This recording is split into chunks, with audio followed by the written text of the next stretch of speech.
Is it your job to help your spouse regulate their emotions? I posted a reel recently about validation. Most of the comments came from people saying, it's not my job. They need to be responsible for themselves.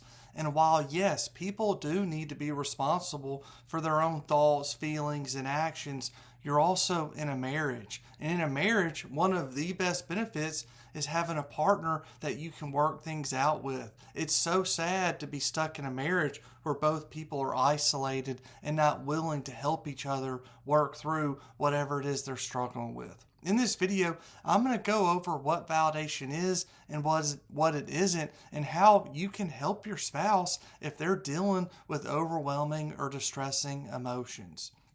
Validation is simply, but not super simply because it's very complicated, it is acknowledging what someone feels. It's not agreeing necessarily with what they do or what they're thinking. It's just saying, yeah, I get that. That makes sense. That is really stressful. Or I can see how that's overwhelming. People need validation. A lot of people have been posting videos about how therapy makes people weak. I'm a marriage therapist, I'm a trauma therapist, and I see the importance of therapy in my own life and for the clients that I see, but also get where that perspective is coming from. But it's really not for the reasons people think. It's because of validation. People think validating someone's emotions is wrong and it gives them an excuse to be a victim. That's not actually the case. Validation is the first step towards a person working through whatever their problem or issue is. If you just stopped at validation, whether in the therapy room or when you're talking to your spouse, that wouldn't necessarily be enough, because at the end of the day, we all have to take steps and do things to move forward. But couples and people skip that step of validation, which actually makes therapy stronger. If people validated emotions more than they do currently, therapy probably wouldn't be as big of a thing. So, back to marriages.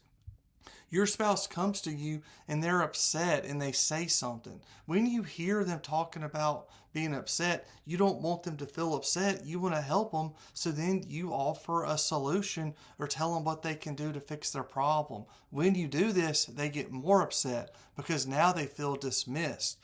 But originally they might have felt frustrated or overwhelmed.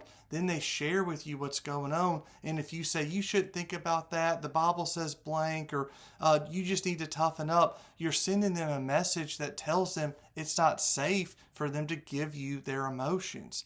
When you do that, you're trying to be helpful, but it unintentionally causes a wedge between the relationship. This is where validation comes in. When you validate someone's emotions, again, it's not necessarily validating the thought, you're just acknowledging that you could see how they feel that way. So say my wife comes to me and she goes, I'm so overwhelmed and I'm just afraid that blank and blank's going to happen. But there are things that aren't actually going to happen, but I want to help her. I would first validate what she's feeling. I'd have to say, okay, she's thinking this worst case scenario is going to happen, but she's feeling scared and worried. That's what I would validate. I would say, honey, that makes sense because you just want the best for our family. And I could see how you're scared because you don't want blank to happen. And then she would say, yes, I just so worried about this and this, and I just want everything to be okay with our family. And I would say, again, with the validation, that makes sense. I just want the best for our family too. And sometimes it can be overwhelming when there's a lot of stuff going on that's kind of outside of our control. And she would be like, exactly. But I know at the end of the day, it's just good that we're connected and we're together. And I'd say, exactly. We're doing this together and we're not alone.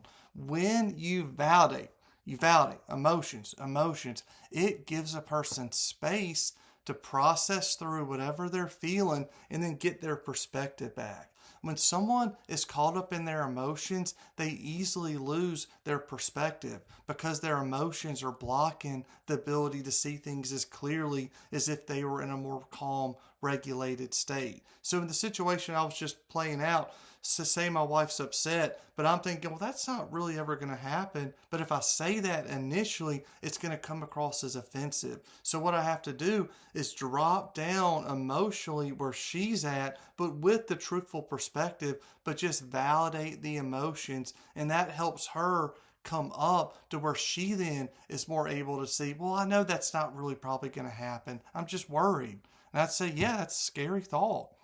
And then we would just move forward. Validating emotions helps your partner regulate, organize, and process through their emotions. If you were to say, don't think about that, that's stupid, or you just need to deal with that yourself, what you're doing is you're pushing your spouse away. And again, the further you push them away, the bigger the gap becomes between y'all's emotional connection. And the emotional connection is one of the most important parts of a marriage because it sustains you when crazy stuff happens in life. So yes, it is your responsibility and it is a benefit of being married to have that privilege to sit and talk and help another person organize and process through their emotions. When you talk like that, it helps people feel safe, heard, seen, understood, appreciated. It helps you feel good and sturdy and strong. Instead of making people weak, like some people will say online, I'm sure you possibly come across videos. It doesn't do that because you don't just stop with the validation. As you validate, you move towards movement and make an adjustment or a change. That actually makes a person way stronger and more resilient, especially if they feel connected as you're doing it.